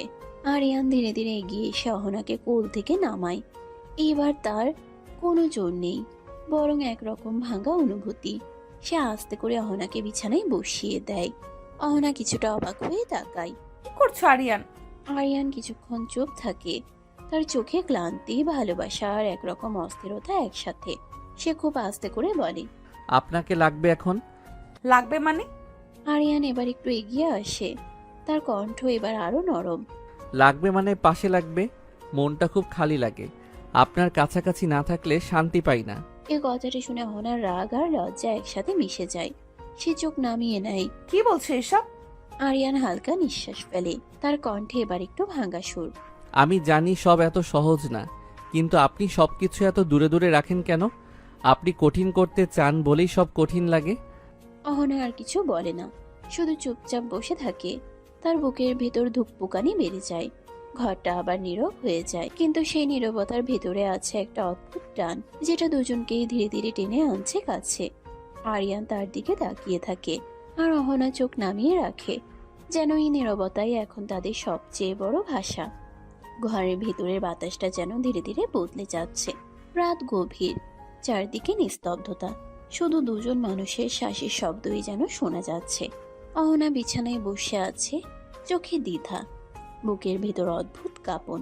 আরিয়ান ধীরে ধীরে তার সামনে এসে দাঁড়ায়। তার চোখে আজ আর কোনো জেদ নেই, শুধু একরাশ আকুলতা আর সত্যিকারের চাওয়ার অনুভূতি। সে খুব আস্তে করে নিজের দুই হাত তুলে অহনার মুখের দুপাশে রাখে। তার স্পর্শটা নরম, যত্নে ভরা। আরিয়ান নিচু গলায় বলে, প্লিজ অহনা, অনুমতি দিন। আমি আপনাকে আদর করতে চাই। তার কণ্ঠ কেঁপে ওঠে, চোখে স্পষ্ট সেই আকুলতা, যেন সত্যিই সে তাকে পেতে চায়, শুধু নিজের করে না, মন থেকে। অহনা কিছু বলতে চায়, ঠোঁট নড়ে, কিন্তু শব্দ বের হয় না। সে তাকিয়ে থাকে আরিয়ানের চোখে। সেই চোখে আজ কোনো জোর নেই, শুধু অনুরোধ আর গভীর অনুভূতি। এই দৃষ্টিটাই তাকে থামিয়ে দেয়। তার বুকের ভেতরটা ধক করে ওঠে। কিছুক্ষণ চুপ থেকে ধীরে ধীরে বলে, ঠিক আছে, যা খুশি করো। কথাটা বলার সময় তার গলা কাঁপছিল। লজ্জা, দ্বিধা আর এক অদ্ভুত সমর্পণ একসাথে মিশেছিল। আরিয়ান এক মুহূর্ত থেমে যায়, যেন বিশ্বাসই করতে পারছে না। তারপর হালকা করে তাকে নিজের কাছে টেনে নেয়, বুকের ভেতর জড়িয়ে ধরে। অহনা চোখ বন্ধ করে ফেলে, নিজেকে আর আটকায় না। ঘরের ভেতর সেই নীরবতার মাঝেই জন্ম নেয় এক নতুন অনুভূতি। আরিয়ান তার কপালে খুব আস্তে একটা চুমু দিল, তারপর গালে। সবকিছু ধীরে, যত্ন নিয়ে, কোনো তাড়াহুড়ো নেই। অহনা কিছু বলে না, শুধু সেই স্পর্শগুলো অনুভব করে। ধীরে ধীরে তার ভেতরের দেয়ালগুলো নরম হয়ে আসে। আরিয়ান এবার নিজের ঠোঁটের সাথে অহনার ঠোঁট চেপে ধরে কিস করতে লাগলো। তারপর আস্তে করে শাড়িটা টান দিয়ে খুলে বুকে মুখ ডুবিয়ে কিস করতে লাগলো। অহনা নিজেকে সামলাতে না পেরে আরিয়ানকে জড়িয়ে ধরে। আরিয়ান সুযোগ পেয়ে উন্মাদ হয়ে ওঠে। অহনার সারা শরীরে আদরে আদরে ভরিয়ে দিতে লাগলো। রাতটা এগিয়ে যায়। দুজন মানুষের দূরত্ব একটু একটু করে কমে আসে। যে সম্পর্কটা এতদিন শুধু জেদ আর অভিমানে আটকে ছিল, সেই সম্পর্কেই আজ প্রথমবার নরম একটা অনুভূতির ছোঁয়া লাগে। এই রাত শুধু একটা রাত না, একটা নতুন শুরুর ইঙ্গিত। সকালের আলো ধীরে ধীরে ঘরটাকে ভরিয়ে তুলছে। পর্দার ফাঁক দিয়ে আসা নরম রোদ এসে পড়েছে বিছানার উপর। রাতের সেই নীরবতা সবকিছু যেন এখন এক অন্যরকম শান্তিতে বদলে গেছে। অহনা এখনো ঘুমিয়ে আছে, চোখ বন্ধ, মুখটা শান্ত, যেন অনেকদিন পর একটু স্বস্তির ঘুম পেয়েছে। আরিয়ান তার পাশে বসে আছে চুপচাপ, তার চোখে আজ অন্যরকম এক নরমতা। সে ধীরে ধীরে ঝুঁকে আসে, অহনার কপালে খুব আস্তে একটা চুমু দিল, তারপর হালকা হাসি দিয়ে বলে, উঠেন ম্যাডাম, আর কত ঘুমাবেন? অহনা হঠাৎ করে চোখ খুলে ফেলে, একটু হতভম্ব হয়ে তাকিয়ে থাকে। কয়েক সেকেন্ড কিছুই বুঝতে পারে না। তারপর গত রাতে সবকিছু একসাথে মনে পড়ে যায়। তার বুকের ভিতর ধক করে ওঠে, মুখটা এক মুহূর্তে লাল হয়ে যায়। সে তাড়াতাড়ি উঠে বসে, আর এক মুহূর্তও দেরি না করে সোজা ওয়াশরুমের দিকে চলে যায়। আরিয়ান বসে বসে সেটা দেখে, তার ঠোঁটে হালকা হাসি। সে একটু জোরে বলে, আরে লজ্জা পাওয়ার কি হলো? আমি তো আপনার স্বামী। ওয়াশরুমের দরজার সামনে দাঁড়িয়ে অহনা থেমে যায়, পেছন ফিরে তাকায়। তার চোখে আবার সেই পুরনো জেদটা ফিরে আসে। তোমাকে মানি না, বুঝেছো বেয়াদব? কথাটা বলে সে দরজাটা বন্ধ করে দেয়। আরিয়ান হালকা হেসে ফেলে, মাথা নাড়িয়ে বলে, মানেন না? তবু একদিন মানতেই হবে। ঘরের ভেতর আবার হালকা একটা উষ্ণতা ছড়িয়ে পড়ে। রাতের সেই ঘনিষ্ঠতা আর সকালের এই খুনছুটি, সব মিলিয়ে সম্পর্কটা ধীরে ধীরে অন্য এক রঙে রাঙাতে শুরু করেছে। সকালের হালকা আলোটা তখন ঘরের ভেতর ছড়িয়ে পড়েছে, বাতাসে একটা সতেজতা, কিন্তু সেই সাথে লুকিয়ে আছে অদ্ভুত এক টান। ওয়াশরুমের দরজাটা ধীরে ধীরে খুলে যায়। অহনা বের হয়ে আসে, ভেজা চুলগুলো পিঠে ছড়িয়ে আছে, গায়ে একটা কালো শাড়ি, খুব সাধারণ, কিন্তু তার উপর এমন ভাবে মানিয়ে গেছে যেন চোখ সরানোই কঠিন। মুখে কোনো শ্বাস নেই, তবুও তার সৌন্দর্যটা আজ আরো গভীর, আরো পরিণত। আরিয়ান একদম স্থির হয়ে তাকিয়ে থাকে, তার চোখে বিস্ময়, মুগ্ধতা আর একরাশ ভালো লাগা। সে অজান্তে একটু এগিয়ে আসে, ধীরে, খুব ধীরে। অহনা আয়নার সামনে দাঁড়িয়ে নিজের আঁচলটা ঠিক করছিল। হঠাৎ পেছন থেকে আরিয়ানের উপস্থিতি টের পায়, কিন্তু কিছু বলার আগেই আরিয়ান তাকে খুব আস্তে করে পেছন থেকে জড়িয়ে ধরে। অহনার শরীর হালকা কেঁপে ওঠে। আরিয়ান তার কাঁধে মুখ রাখে, নরম গলায় বলে, আমার জানটাকে তো আজ অপরূপা লাগছে। তার কণ্ঠে ছিল একদম খাঁটি মুগ্ধতা। অহনা মুখটা শক্ত করে ফেলে, নিজেকে সামলে নিয়ে বলে, নাটক কম করো। কথাটা রাগী সুরে বললেও তার গলায় আগের মতো সে তীব্রতা নেই। আরিয়ান হালকা হেসে বলে, সত্যি বলছি, আগের মতোই লাগছে আপনাকে। এই কথাটা শুনেই যেন সব বদলে যায়। অহনার মুখটা শক্ত হয়ে যায়, চোখে আবার সেই পুরনো ব্যথা ফিরে আসে। সে ধীরে ধীরে তার হাত সরিয়ে দেয়। আগের মতো কিছুই না, আগে আমি বিধবা ছিলাম না। ঘরে বাতাসটা হঠাৎ ভারী হয়ে ওঠে। আরিয়ান একটু থেমে যায়, তার চোখে কষ্ট ফুটে ওঠে। সে নরম গলায় বলে, আপনি এখনো বিধবা না, আপনি আমার স্ত্রী। এই কথাটা যেন অহনার ভেতরের আগুনটা আরো বাড়িয়ে দেয়। সে ঘুরে দাঁড়িয়ে তাকায়। লজ্জা করে না এসব বলতে? যে নিজের বন্ধুর জন্য আমাকে ছেড়ে দিয়েছিল, সে কিভাবে আমার স্বামী হয়? তার কণ্ঠে এবার তীব্র অভিমান। আরিয়ান চুপ করে যায় এক মুহূর্ত, তারপর ধীরে বলে, জান, বিশ্বাস করো, সিয়াম তোমাকে অনেক ভালোবাসতো। তাই তাই নিজের ভালোবাসাকে বন্ধুর করে দিলে, নিজের বন্ধুর সাথে আমার বিয়ে দিলে। লজ্জা করে না এখন নিজেকে আমার স্বামী বলতে? ঘরটা নিঃশব্দ হয়ে যায়। দুজন মানুষ, দুজনের মাঝখানে একটা অতীত যেটা এখনো মুছে যায়নি, আর সেই অতীতই তাদের বর্তমানটাকে বারবার ভেঙে দিচ্ছে। ঘরের ভেতরে পরিবেশটা এক মুহূর্তে যেন জমে যায়। দুজন মানুষ, কিন্তু মাঝখানে দাঁড়িয়ে আছে একটা অতীত যেটা কেউই ভুলতে পারছে না। অহনার চোখ লাল হয়ে গেছে, তার বুকের ভেতর জমে থাকা সব কষ্ট যেন একসাথে বের হয়ে আসতে চাইছে। আরিয়ান কিছুক্ষণ চুপ থাকে, তার চোখে অপরাধবোধ, নিজেকে সামলানোর চেষ্টা। তারপর ধীরে ভাঙা কণ্ঠে বলে, আমি কি করতাম বলো? তোমার বাবাকে বারবার বলার পরেও তিনি আমার সাথে বিয়ে দিতে রাজি হয়নি, কারণ আমরা তোমাদের মতো ধনী না। আর আমার পরে যদি কেউ তোমাকে ভালো রাখতে পারতো সে ছিল সিয়াম, আমার নিজের বন্ধু। আমি জানতাম সে তোমাকে কষ্ট দিবে না, তাই তো আমি নিজেই তোমাকে ওর সাথে বিয়ে দিয়েছিলাম। কথাগুলো বলার সময় তার কণ্ঠ কেঁপে উঠছিল। অহনা যেন বিশ্বাসই করতে পারে না। তার চোখের রাগ আগুনের মতো জ্বলে ওঠে। তোমার এই মহান হওয়ার নাটকের জন্যই আমি আজ বিধবা। কথাটা যেন সরাসরি গিয়ে আঘাত করে আরিয়ানের বুকে। সে এক পা পিছিয়ে যায়, মুখে কষ্ট স্পষ্ট। আরিয়ান তাড়াতাড়ি বলে, জান, ওটা একটা অ্যাক্সিডেন্ট ছিল, এতে কারো হাত ছিল না। না, সব দোষ তোমার। তোমার জন্যই আমার জীবনে এত কষ্ট। তুমি না থাকলে হয়তো সবকিছু অন্যরকম হতো। তোমাকে আমি কখনো ক্ষমা করব না, কখনো না। ঘরের ভেতর আবার নিস্তব্ধতা নেমে আসে। আরিয়ান স্থির হয়ে দাঁড়িয়ে থাকে, তার চোখে ভাঙা স্বপ্ন, অপরাধ বোধ। সে কিছু বলতে চায়, কিন্তু শব্দ খুঁজে পায় না, শুধু চুপচাপ তাকিয়ে থাকে। আর দূরে দাঁড়িয়ে থাকা অহনা নিজের কষ্ট আর অভিমানের দেয়ালটা আরো উঁচু করে তোলে। দুজনের মাঝে দূরত্বটা আবার বেড়ে যায়। সেদিন আর কোনো কথা হয়নি। একই ঘরে থেকেও দুজন মানুষ যেন আলাদা দুই দুনিয়ার ছিল।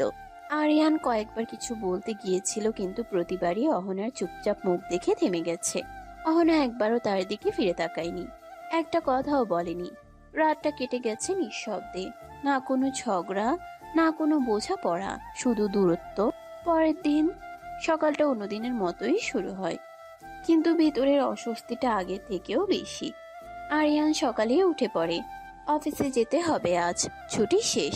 সে আয়নার সামনে দাঁড়িয়ে শার্টের বোতাম লাগাচ্ছে, মাঝে মাঝে দরজার দিকে তাকাচ্ছে। অহনাকে খুঁজছে, কিন্তু রুম ফাঁকা। অহনা অনেক আগেই নিচে নেমে গেছে, ইচ্ছে করে আর উপরে আসেনি। আরিয়ান একবার ডাকে, অহনা, কোনো সাড়া নেই। সে আবার একটু জোরে ডাকে, অহনা উপরে আসো, দরকার আছে।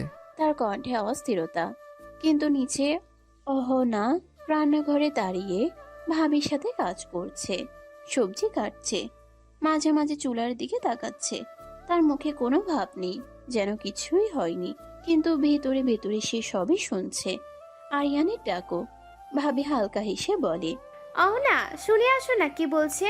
ভাবি, যার দরকার সে এসে বলুক। কি ব্যাপার, ঝগড়া করছো নাকি? ওর সাথে আবার কিসের ঝগড়া? কথাটা বললেও তার চোখে একটা চাপা কষ্ট লুকিয়ে থাকে, যেটা কেউ বুঝতে পারে না। উপরে দাঁড়িয়ে থাকা আরিয়ান আবারও অপেক্ষা করে, কিন্তু এবার আর কোনো সাড়া আসে না। তার বুকের ভেতরটা কেমন যেন খালি হয়ে যায়। ধীরে ধীরে সে বুঝে নেয় এই দূরত্বটা এত সহজে কমবে না। উপরে দাঁড়িয়ে থাকতে থাকতে আরিয়ানের ধৈর্য একেবারে শেষ হয়ে যায়। বারবার ডাকছে, তবুও কোনো সাড়া নেই। তার ভেতরের রাগটা এবার ধীরে ধীরে মাথা তুলতে থাকে। হঠাৎ করেই সে দ্রুত পায়ে সিঁড়ি বেয়ে নিচে নেমে আসে। রান্নাঘরের সামনে এসে দাঁড়াতেই তার কণ্ঠটা একটু চড়া হয়ে যায়। কথা কানে যায় না, কখন থেকে ডাকছি। রান্নাঘরের ভেতর এক মুহূর্তে নীরবতা নেমে আসে। অহনা ধীরে ধীরে মাথা তোলে, তার চোখে সেই চেনা জেদ। অবশ্যই কানে যায়, কিন্তু শোনার প্রয়োজন মনে করছি না। কথাটা একদম ঠান্ডা গলায় বলে সে। আরিয়ানের চোখে আগুন জ্বলে ওঠে। কেন? ইচ্ছে। আরে এই এক কথাতেই যেন পুরো পরিস্থিতি আরো উত্তপ্ত হয়ে ওঠে। ভাবি দ্রুত এগিয়ে আসে, তিথি সামলানোর চেষ্টা করে। আরে আরে, তোমরা ঝগড়া করছো কেন? সকালে সকালেই তো শুরু করলে নাকি? হ্যাঁ, কিন্তু আরিয়ান আর কিছু শুনছে না। তার মাথায় তখন শুধু রাগ আর একরাশ অভিমান। হঠাৎ করেই সে এগিয়ে গিয়ে অহনার হাত ধরে ফেলে। অহনা কিছু বুঝে ওঠার আগে আরিয়ান তাকে একটানে কোলে তুলে নেয়। সবাই একদম অবাক হয়ে যায়। অহনা ছটফট করতে থাকে। আরে কি করছো? অসভ্য, সবাই দেখছে। তার মুখ লজ্জা আর রাগে লাল হয়ে যায়। আরিয়ান একটুও পাত্তা দেয় না, সোজা সিঁড়ির দিকে হাঁটতে থাকে। দেখুক, আমার বউই তো। তার কণ্ঠে একরাশ জেদ আর কোথাও একটা নিজের করে রাখার অনুভূতি। পেছনে দাঁড়িয়ে থাকা সবাই অবাক হয়ে তাকিয়ে থাকে। ভাবি হালকা হাসে, মায়ের দিকে তাকিয়ে ফিসফিস করে, মনে হয় ঠিকই হচ্ছে সব। আর উপরে অহনা এখনো ছটফট করছে, কিন্তু তার বুকের ভিতরটা কেমন যেন অদ্ভুতভাবে ধুকপুক করছে। রুমে ঢুকেই আরিয়ান ধীরে ধীরে দরজাটা বন্ধ করে দেয়, তারপর ক্লিক করে লক লাগিয়ে দেয়। ঘরের ভেতরটা এক মুহূর্তে নিঃশব্দ হয়ে যায়। অহনার সাথে সাথেই ঘুরে দাঁড়ায়, তার চোখে রাগ, মুখে তীব্র বিরক্তি। কি চাই বলো, আমার কাজ আছে। তার কণ্ঠে স্পষ্ট দূরত্ব। আরিয়ান কিছুক্ষণ চুপচাপ তাকিয়ে থাকে তার দিকে। তার চোখে এবার রাগ নেই, বরং একরাশ ক্লান্তি। আর ভেতরে চাপা ভালোবাসা। সে ধীরে ধীরে বলে, জান, তোমাকে ছাড়া কিছুই চাই না। কথাটা খুব আস্তে কিন্তু গভীর। অহনা হালকা তাচ্ছিল্য করে হেসে ফেলে। তুমি যদি আমাকে চাইতে তাহলে আরো 2 বছর আগেই তোমার বউ হতাম, কারো বিধবা হয়ে থাকতে হতো না। এই কথাটা যেন আবারও বাতাসটাকে ভারী করে দেয়। আরিয়ান চোখ বন্ধ করে এক মুহূর্ত দাঁড়িয়ে থাকে, তারপর একটু কষ্ট মিশ্রিত কণ্ঠে বলে, এক কথা কতবার বলবে? অহনা এক পা এগিয়ে আসে। চোখে জমে থাকা কষ্টটা এবার স্পষ্ট। আমার সাথে কথা বলতে আসলেই বলবো, আমার সাথে কথা বলতে এসো না, তাহলে কিন্তু আমি চলে যাব। তার কণ্ঠে এবার শুধু রাগ না, একটা হুমকি, যেন সে সত্যিই ক্লান্ত হয়ে গেছে। এই কথাটা শুনে আরিয়ান আর নিজেকে ধরে রাখতে পারে না। হঠাৎ করে সে এগিয়ে এসে অহনার হাত ধরে টেনে নেয়।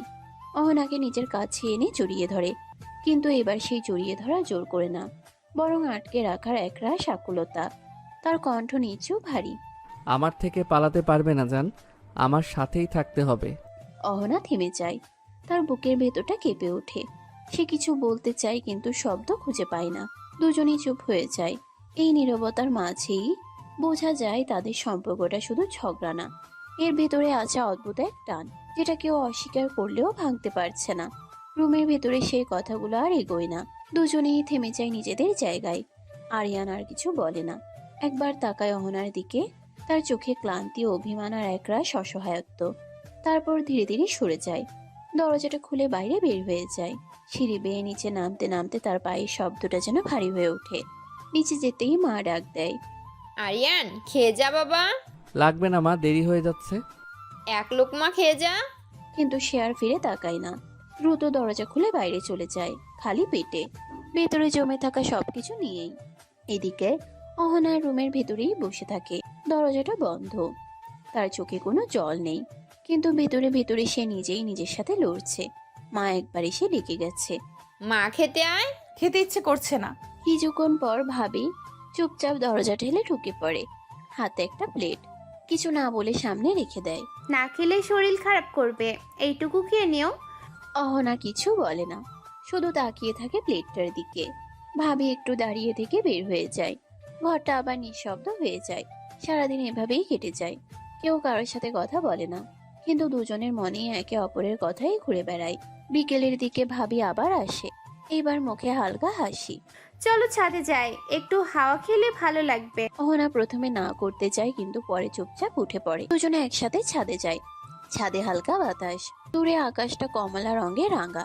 ভাবি ধীরে ধীরে গল্প শুরু করে, ছোট ছোট কথা, হাসি। অহনা প্রথমে চুপ থাকে, তারপর আস্তে আস্তে দু একটা উত্তর দেয়। ধীরে ধীরে সেই নীরব মুখটা একটু স্বাভাবিকতা ফিরে আসে। হয়তো খুব বেশি না, তবুও একটু একটু করে সে আবার মানুষের মাঝে ফিরতে চেষ্টা করছে।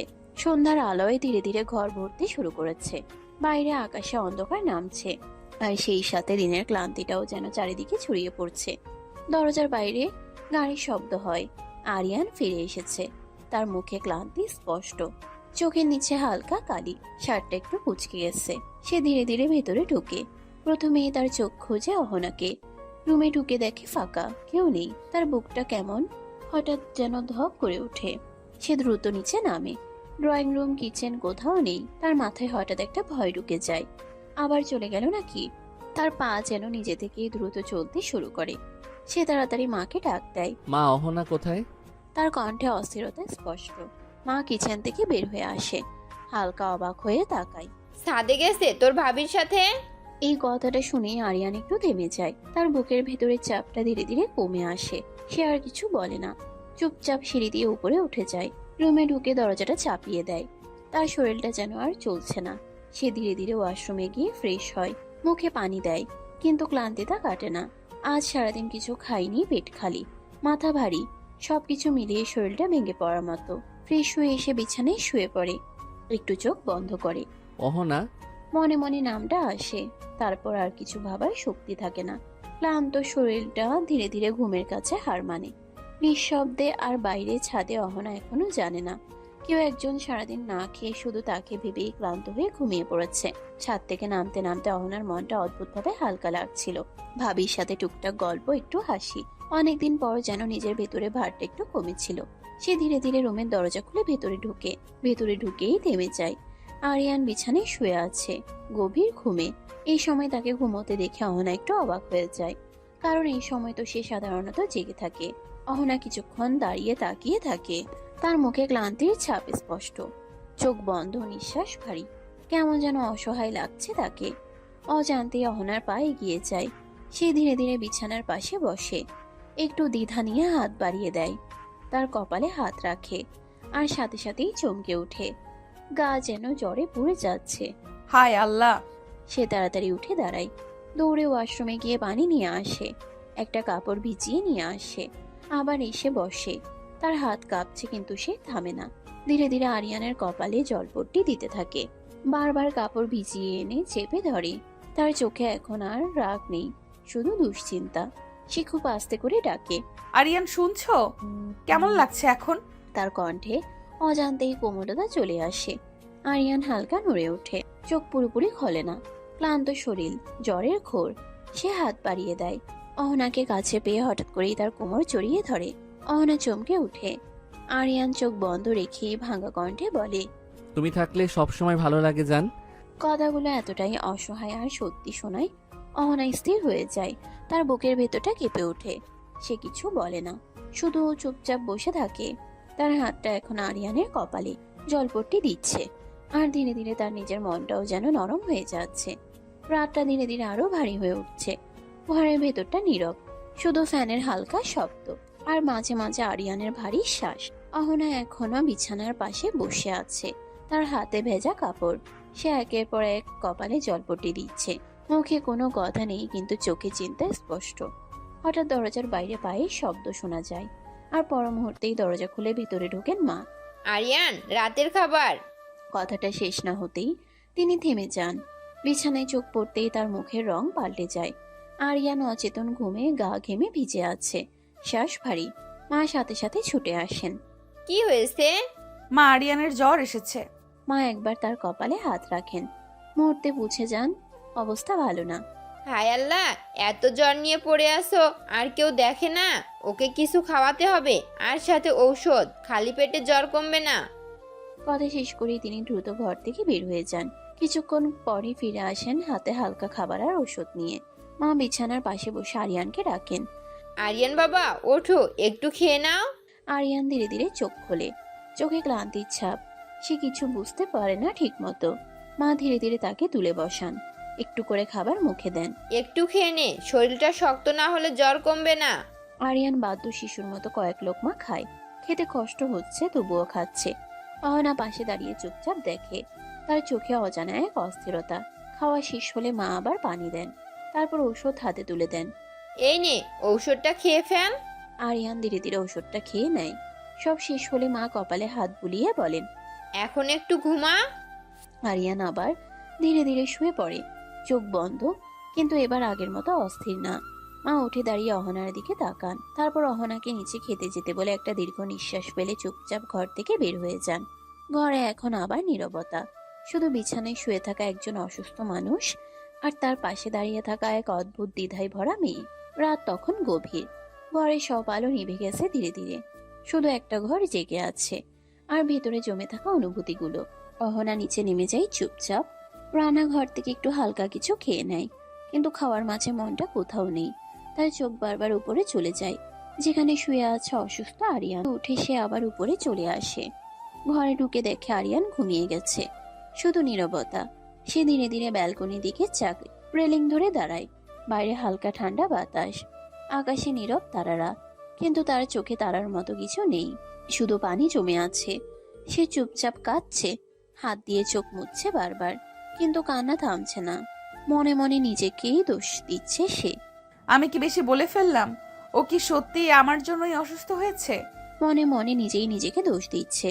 হঠাৎ পেছন থেকে একটা অপরিচিত স্পর্শ, দুই হাত এসে তাকে জড়িয়ে ধরে, আর কোমল কণ্ঠে কেউ বলে ওঠে, জান, এত রাতে জেগে আছো কেন?